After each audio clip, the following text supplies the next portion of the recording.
Hello साथियों, मैं अभिषेक आप सभी का स्वागत करता हूं ओनली आइस 5G की इस नई वीडियो में। तो अभी की खबर यह है कि चक्रवात चीडो, इसके बारे में आगे देखते हैं। ये रही उसकी इमेज।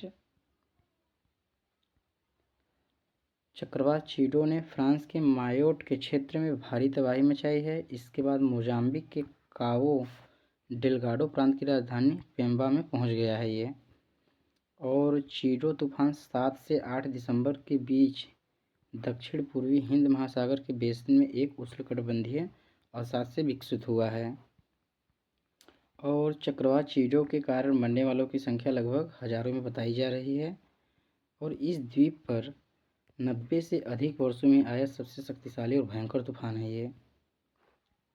चक्रवात चीडो एक उष्णकटिबंधीय चक्रवात है जो महासागर के ऊपर कम दबाव के क्षेत्र में गरज के साथ तूफानों द्वारा उत्पन्न वायु का प्रवाह होता है। ठीक है, अब जान लेते हैं उष्णकटिबंधीय चक्रवात के बारे में। ये विश्व की सबसे विनाशकारी प्राकृतिक आपदाओं में से एक है। और उष्णकटिबंधीय चक्रवात गर्म उष्णकटिबंधीय महासागरों से उत्पन्न होने वाला एक तीव्र गोलाकार तूफान होता है। ठीक, और दुनिया के विभिन्न क्षेत्रों में इसके अनेक नाम दिए गए हैं, जैसे चीन सागर और प्रशांत महासागर में इसे टाइफून के नाम से जाना जाता है। और कैरेबियन सागर और अटलांटिक महासागर में वेस्ट इंडियन द्वीप समूह में हरिकेन या टाइफून के नाम से भी जाना जाता है। ठीक है, इसे पश्चिमी अफ्रीका और दक्षिणी अमेरिका के गिनी द्वीप समूह में टॉर्नेडो के नाम से जानते हैं। मतलब कि अलग अलग जगहों पे अलग अलग नाम से जानते हैं। ठीक है, और उसके बाद उत्तरी पश्चिमी ऑस्ट्रेलिया में विली विली के नाम से हिंद महासागर में उष्णकटिबंधीय चक्रवात के नाम से भी जानते हैं। और हिंद महासागर में क्षेत्र आने वाले चक्रवातों के नाम हुदहुद, तितली, फेथाई, फानी वायु और अम्फान भी शामिल होता है। इसमें भारी बारिश होती है और हवाओं की रफ्तार लगभग 119 किलोमीटर प्रति घंटा होती है। और इसकी गति, आकार और तीव्रता अलग अलग हो सकती है। ठीक है,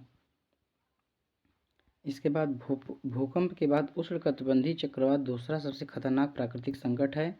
इसका मुख्य प्रभाव तटीय भागों में होता है। ठीक है, अब जान लेते हैं चक्रवात के बारे में। ठीक, इसको देखते हैं। सबसे पहले जानते हैं चक्रवात होता क्या है। चक्रवात ग्रीक शब्द साइक्लो से लिया गया, जिसका अर्थ होता है कि कम दबाव वाले क्षेत्र के चारों ओर घूमने वाले दबावों की विशाल प्रणाली चक्रवात कहलाती है। ठीक, चक्रवात हवाएं उत्तरी गोलार्ध में वामावर्त दिशा और दक्षिणी गोलार्ध में दक्षिणावर्त दिशा में घूमती हैं। और यह कम दबाव वाले क्षेत्र में हवाएं अंदर की ओर घूमती हैं। और उष्णकटिबंधीय चक्रवात कर्क रेखा और मकर रेखा के बीच में बनते हैं। ठीक है, उष्णकटिबंधीय चक्रवात भूमध्य रेखा के 30 डिग्री और 60 डिग्री अक्षांश के बीच में बनते हैं। ठीक है, और इसको हेनरी पेंडिंगटन ने गढ़ा था, क्योंकि बंगाल की खाड़ी और अरब सागर में आने वाले उष्णकटिबंधीय तूफान समुद्र के कुंडलित सांपों की तरह दिखाई देते थे। ठीक है, और जान लेते हैं चक्रवात कितने प्रकार के होते हैं। चक्रवात दो प्रकार के होते हैं। पहला उष्णकटिबंधीय चक्रवात, दूसरा अतिरिक्त उष्णकटिबंधीय चक्रवात। ठीक है, जिसे शीतोष्ण चक्रवात या मध्य अक्षांश चक्रवात, तरंग चक्रवात भी कहा जाता है। ठीक है, अब तक के लिए धन्यवाद। फिर मिलते हैं नेक्स्ट वीडियो में।